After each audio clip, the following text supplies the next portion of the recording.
அந்த 32 42 ஃபீட் என்னாச்சு? நீங்க ஜெயில 6வது நாளா இருந்தீல அப்பவே டெலிவரி கொடுத்தாச்சு.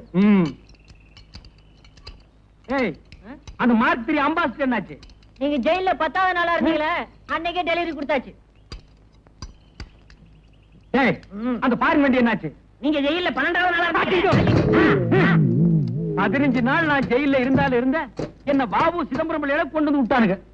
இன்னும் 2 நாள் நான் கூட இருந்திருந்தேன், இவரு தான் செக் எடுத்தாருன்னு சொல்லுவானுங்க. செக் எடுத்தா என்ன தானே வரும்? பின்ன வெண்ணையா வரும்.